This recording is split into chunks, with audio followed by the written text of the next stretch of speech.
Welcome to Choice Classic Radio. Like us on Facebook, subscribe to us on YouTube, and help keep this show alive by donating at choiceclassicradio.com. For more of your favorite old-time radio shows, join us on our companion podcast, Choice Classic Radio, Mystery, Suspense, Dramas, and Horrors, where we bring to you the most mysterious tales that the golden age of radio had to offer.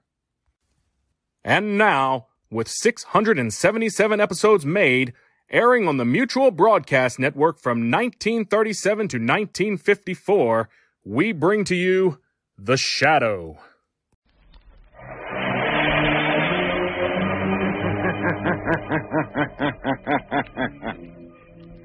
Who knows what evil lurks in the hearts of men?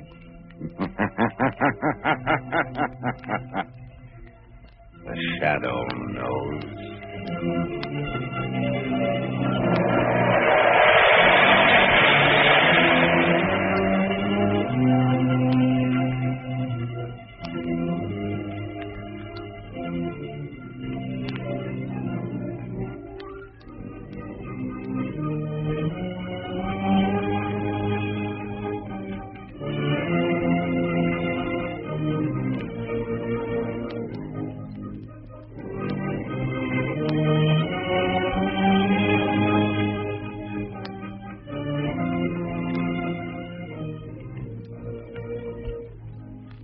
Ladies and gentlemen, in the next adventure of the Shadow as in all his adventures, the news about his exploits are often known to the underworld almost as soon as they happen. And I want to tell you that the news about the new Goodrich Silvertown tire is traveling like wildfire among motorists all over America. It's because this new Silvertown is so sensational in action and appearance, it's really a new kind of tire. You've never seen anything like it.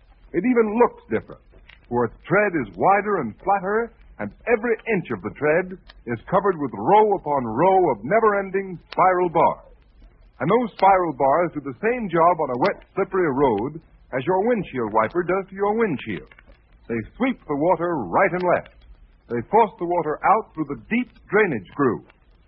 Thanks to that lifesaver tread, your tire actually has a drier, safer road surface for the rubber to grip. Just think, motorists. Here is a tread that's actually a road dryer.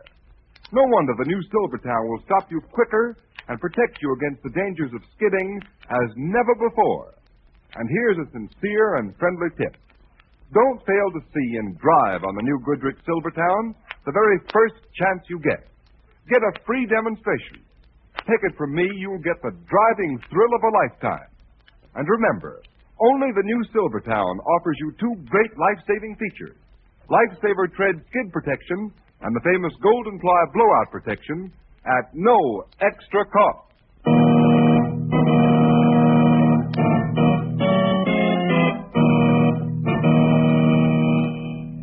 The Shadow, Lamont Cranston, a man of wealth, a student of science, and a master of other people's minds, devotes his life to righting wrongs, protecting the innocent, and punishing the guilty.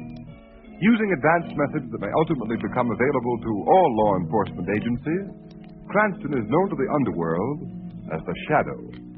Never seen, only heard. As haunting to superstitious minds as a ghost. As inevitable as a guilty conscience. The Shadow's true identity is known only to his constant friend and aide, Margot Lane. Today's story, The Power of the Mind.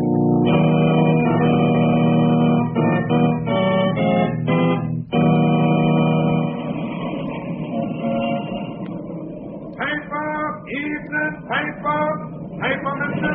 Laboratory of famous chemist Rex.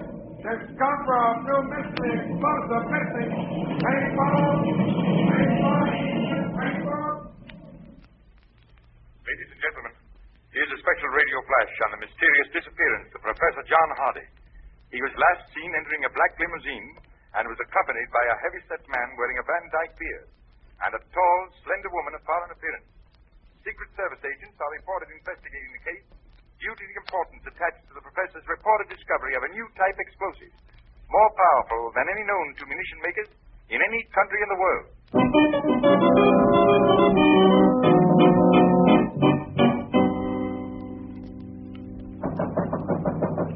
Come in. Come into my cabin, dear Countess Zara. Well, Richter, has your very stubborn and courageous American inventor Toth given you the formula for that high explosive he so determined shall fall into no other hands save his own government? No, but he will. He can't stand much more of Ivan's treatment with the whip. Be careful. Too much torture can destroy the mind. And if Professor Hardy's mind snaps, you will never get the formula. Because we know for certain he has never written it down. I know. I have warned Ivan to be careful. Ivan's idea of care is to see how close he can come to whipping a man to death without actually doing so. Why do you keep that big brute as a bodyguard? He has the mind of a child. In our business of espionage, Countess Zara, it is often useful to have servants who cannot think for themselves. Besides, Ivan is rather cunning in an animal sort of way. Listen. I can't stand anymore. I can't. No. Did you hear that? Success at last, my dear Countess. I think Professor Hardy is ready to give us the formula. Don't hit me. I'll tell you where I hid the gold. I found it, but I hid it. I found it at the end of the rainbow, and I hid it. I hid it, but I'll tell you. Richter, I warned you. His mind has snapped. Ivan, you fool. I told you to be careful. Give me that whip. I told you. I don't strike him hard. I don't. Oh, stop it. What good will it do you to beat Ivan? He doesn't even feel it. It's your fault. You should have watched him better. So you're telling me what to do, are you, Countess? It's about time someone did. You've certainly bungled this. Now how are you going to get the formula? The man's out of his mind. No amount of physical torture can make him tell us. I'll show you where I hid the gold. Take him back down to the hold of the ship, Ivan. I obey. Come, Professor. Come with me. It's at the end of the rainbow, the gold.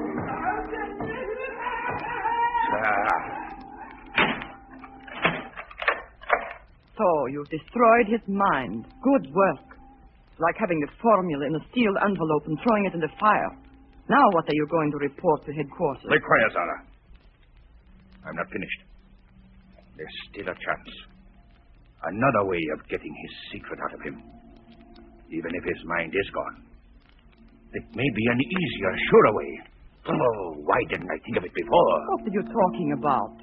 How can there be any other way with his mind destroyed by days and days of Ivan's fiendish torture with the whip? Zara, it so happens that a fellow countryman of mine, Dr. Waldeck, one of the world's greatest psychiatrists, is in this country, right here in the city. And I suppose he'll gladly come down to the ship, the Star of Zealand, and get Professor Hardy's secret from him for you. No, not gladly, perhaps, my dear Countess. But he will come. Just wait and see.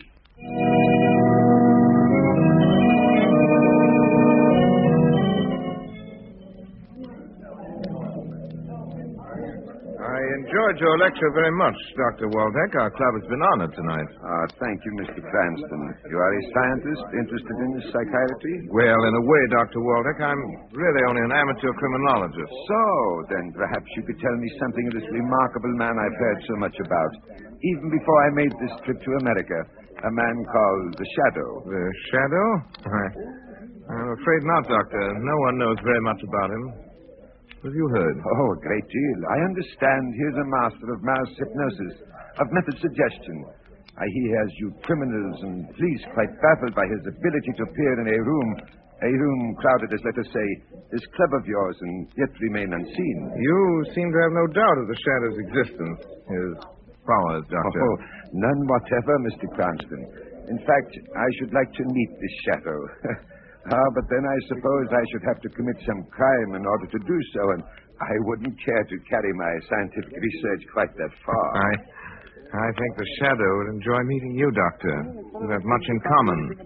I think you would be profoundly interested in your work in psychic research, particularly in the field of mental telepathy. You know, it might be interesting if you and the Shadow could make a test of thought transmission, of a purely mental telepathic method. It would indeed. This Shadow, from what I hear, he has little time for theory. He deals mainly in the harsh realities of criminal investigation. Yes, but the two pursuits are not as far removed from each other as some persons seem to think. Message for Dr. Waldeck. Dr. Waldeck. Right here, John. A message for you, Doctor. Here you are, Doctor. The gentleman and the lady are waiting outside in their car. Oh, thank you. Oh, that's unusual.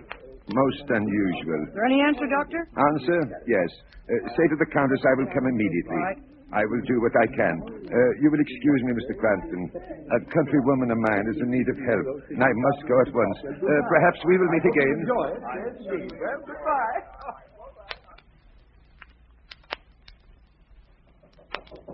Come in. So here you are, Lamont Cranston. I thought you promised to take me to dinner tonight. You're an hour late. I know. I'm terribly sorry, Margot. You're sorry. But Margot Lane, your assistant, is hungry. What's the matter, Lamont? You seem preoccupied. Was anything troubling you? Yes, Margot. Something is troubling me, but I'm blessed I know what it is. Would it be Dr. Waldeck?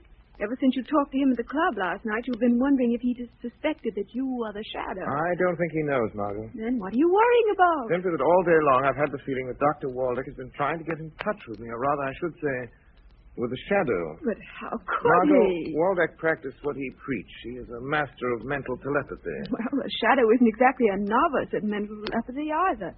What makes you think he's trying to get in touch with you? At intervals, all day, my mind is kept reverting to thoughts of distress, coupled with Waldeck's name.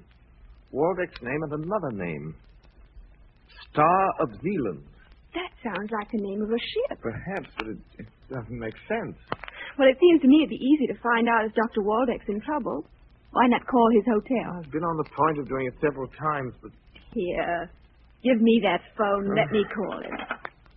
The trouble with you, Lamont. You get so wrapped up in things like thought transmission, you forget the obvious. Telephone. That's why I have an efficient assistant like you. Hello? Will you connect me with Dr. Waldeck's suite?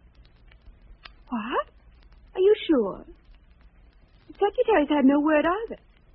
No, never mind, thank you. Does the hotel know where Waldeck is? No, he hasn't been seen or heard from since he left your club last night at 11 o'clock. Well, he is in trouble. He has been trying to communicate with me, with the shadow. Lamont, that other name, Star of Zealand.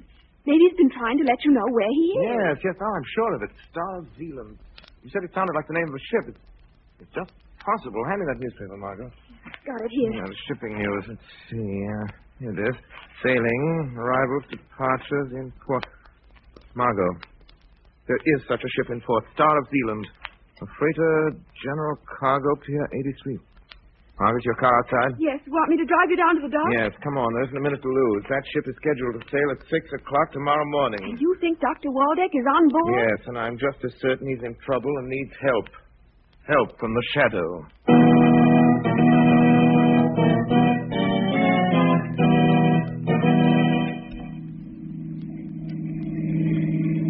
That must be the Star of Zealand over there, Lamont. There's a couple more blocks, Margot.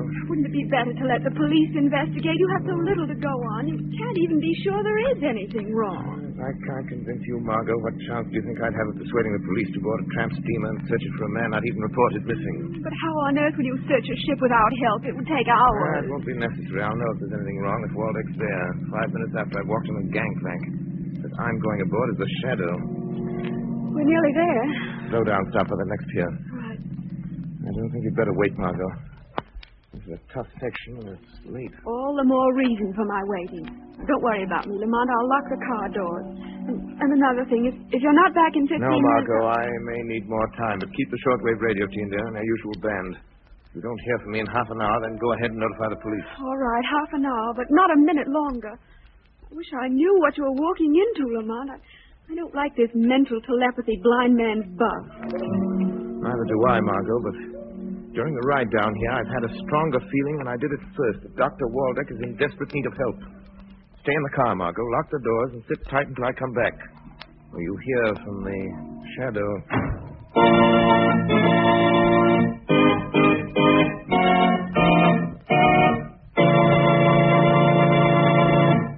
Ladies and gentlemen, we'll be back with the shadow in a moment to find out what new spot his enemies have put him on. But first, here's a word of advice to every motorist. Don't let wet, skiddy pavement put you on the spot. Beware. How fast can you stop? Will your tires slip or grip? Don't gamble. And motorists, if there is one tire that has taken the gamble out of skidding, it's the new Goodrich Silvertown with the Lifesaver tread. For exhaustive road tests of the regular and premium price tires of America's 6 largest tire manufacturers prove that the Silvertown gave greater skid resistance than any of the other tires tested. And don't forget, all during these tests, it was hands-off for Goodrich engineers. Instead, these tests were conducted by absolutely impartial engineers from America's largest independent testing laboratory, the Pittsburgh Testing Laboratory. What's more, some of the tires the Silvertown was tested against have list prices of 40 to 70% more. And that can mean only one thing, motorists.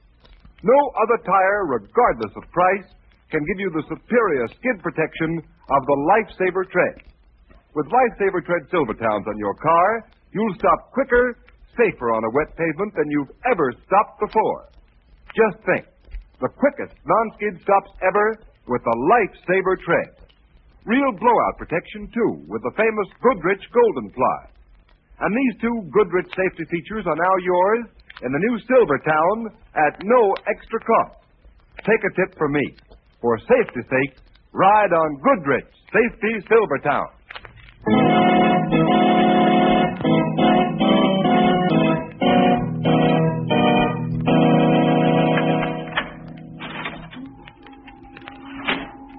Well, my good Dr. Waldeck, what success have you had with our stubborn mental patient, eh? None, Victor. Come now, Doctor. You've been here on the Star of Zealand since last night? Not by my choice. I admit that. But surely you, one of the world's greatest psychiatrists, are not going to allow a deranged mind to stand between you and your chance of leaving this ship alive. It is impossible, I tell you. Only one thought dominates the mind of Professor Hardy. If you had not allowed your servant to unmercifully beat him, it would not be so difficult. I did not come down here to listen to excuses. I want that explosive formula from Professor Hardy. And I mean to get it. Now. Very well. He is there in the bunk, sleeping. Perhaps you could succeed where I have failed. You haven't failed. You haven't tried to penetrate his subconscious mind. But you're going to try. Evan, come here. Bring your whip. The whip failed you once, Victor. It will fail you again. You brought me here against my will. But neither you nor that brute and his whip can make me reveal the secret knowledge of that man's mind. A secret he sacrificed his reason to keep from you. We shall see if you have the same courage and determination as Professor Hardy. Evan. I am ready. Very well, Dr. Waldeck. One last chance. Get Hardy out of that bunk. Question him. Use the method you so eloquently described at your lecture last night. The method used to penetrate the subconscious of amnesia victims. No, I refuse. The possession of Professor Hardy's formula, the formula of the most powerful explosive ever known, is vital to our country. Your country, Dr. Waldeck.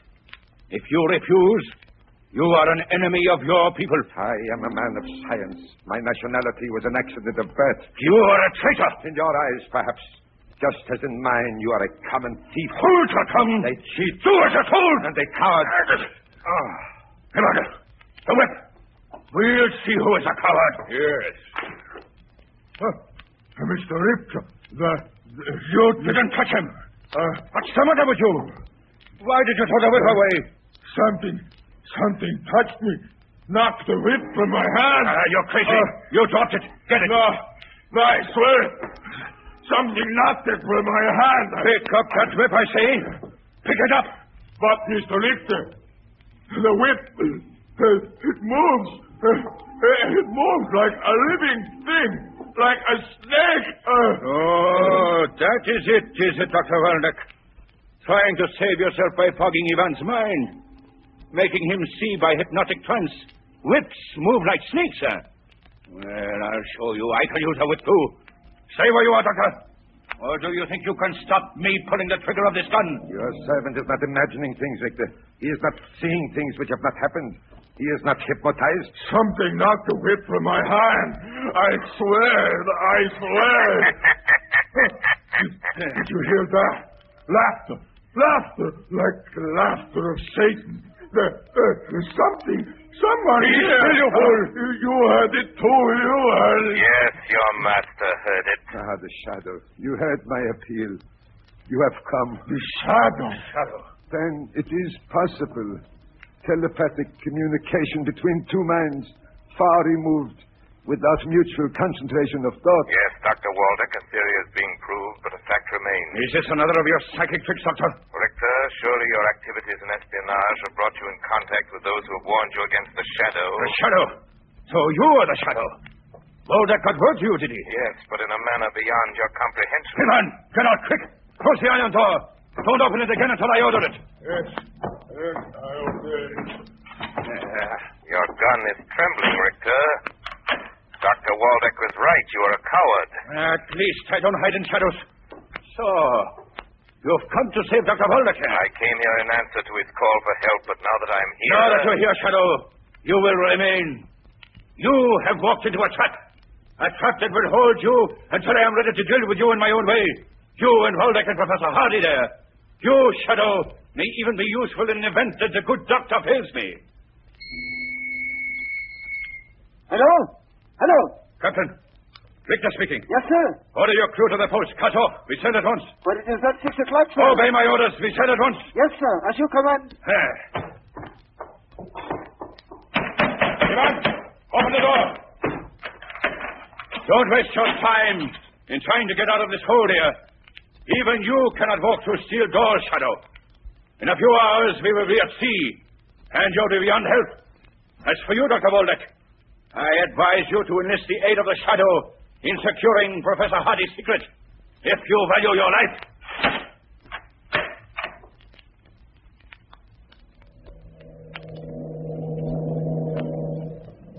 Yes?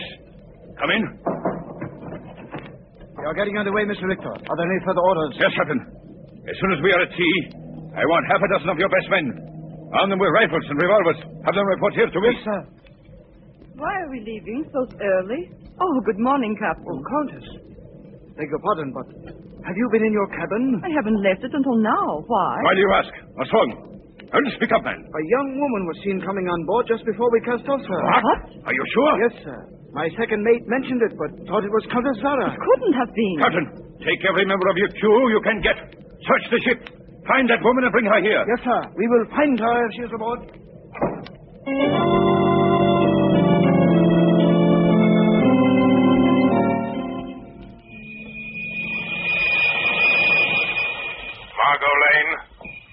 Margot Lane. Notify police and Coast Guard. Notify police and Coast Guard. Professor John Hardy and Dr. Waldeck, prisoners in hold of Star of Zealand. Aboard Star of Zealand, proceeding to sea. Proceeding to sea. Repeat message. Margot Lane. Repeat message. Margot, repeat. Why don't you answer? Why don't you answer? Was that you talking, Shadow? Yes. I was calling my assistant for help on my portable radio, but something's wrong.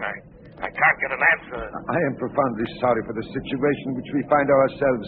Had I been able to communicate to you the exact nature of my difficulties, you would have been prepared. I am prepared, Doctor. This ship will never pass beyond the 3-mile limit. It will be stopped search. But how? I'm going to use this radio again. Star of Zealand. Star of Zealand calling the Coast Guard. Star of Zealand calling the Coast Guard.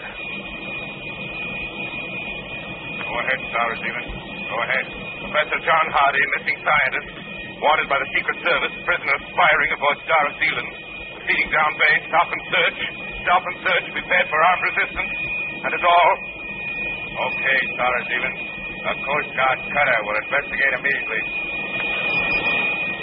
You are indeed prepared, Shadow.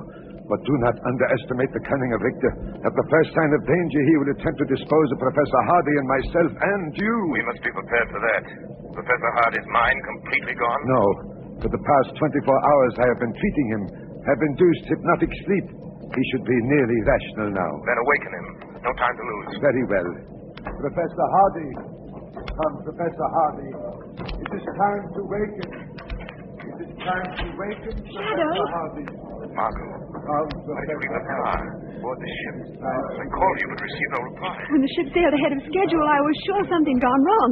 Someone must have seen me coming aboard there searching the ship. You're a godsend, Margot, but you mustn't be found on the ship. A Coast Guard cutter's on the way. You've got to get off before they arrive. Don't worry about me. We're passing down the channel. It's only a couple of 100 yards to shore. Oh, Why, Dr. Waldeck is here. He was aboard. But who's that other man? Professor John Hardy. But quick, Margot, get off the ship. You've done more than enough just opening the steel door. All right, Shadow. Don't worry, I can swim 10 times that distance. There's a cargo door open on the port side. Dive far out, Margot. And Margot, be careful of the suction of the propellers. Good luck. Come, Professor Hardy. Come, Professor Hardy. Thank you. Thank you, Doctor. But, what has happened? Where is this Richter? We are still on the ship, but help is coming. He is very weak, Shadow. Shadow! The door, it is open, but how? Don't stop until you find it. You must come with me. The door, it is open. They have escaped. Doctor, get back behind the door, out of sight. Hey, that girl, she opened it. But they can't get off the ship. They can't be far from here. Maybe they hide. Maybe. Ivan, you fool! Why did you close that door? Well, I did not touch it. Now, Richter, it's you who have walked into a trap. So, you didn't have time to get away, Shadow. Mr. Richter, the doctor, the professor, they are here. Yes, so. You like to have what you Americans call the showdown. Very well, you shall have it. After I communicate with my captain. Captain!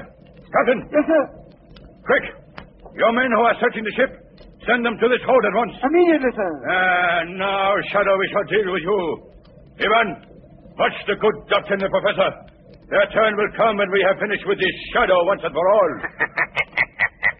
You are too late, Richter. Listen. Yeah.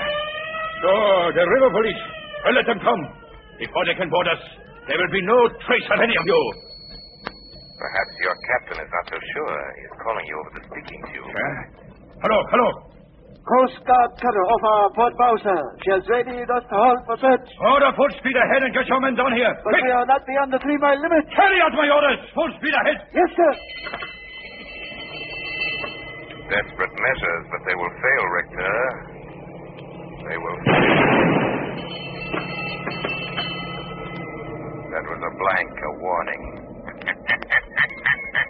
Your captain is being sensible. He stopped the engine. Let them come. Let them search the ship. They'll find nothing. Nothing. Because I'm going to shoot you. They'll never think to look for bodies in the ballast tanks.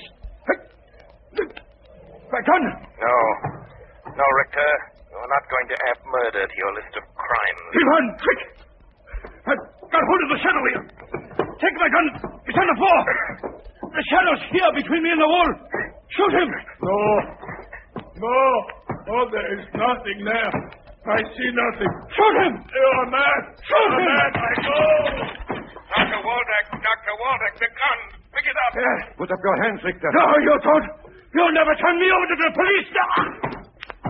Sorry, I had to hit Richter so hard, Dr. Waldeck. The Coast Guard won't meet much resistance when they arrest him. You're a witness to what has happened here. Listen, Doctor. We are coming aboard. The Coast Guard. Yes, they are coming aboard. You are safe now, Dr. Waldeck.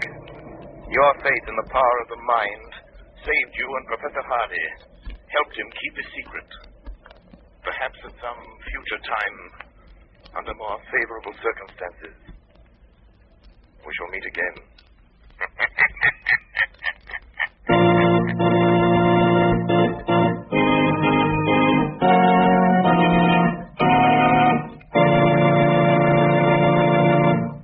You have been listening to a dramatized version of one of the many copyrighted stories which appear in the Shadow magazine.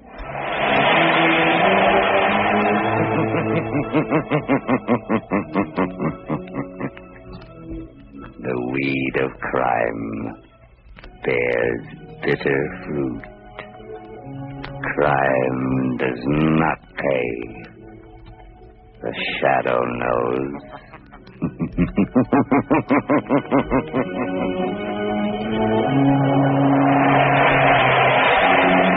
All the characters and all the places named are fictitious. Any similarity to persons living or dead is purely coincidental.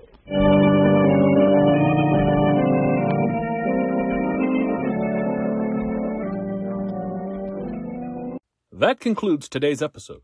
We'd like to thank you and remind you to donate at ChoiceClassicRadio.com. Remember, Your donations make episodes like this possible.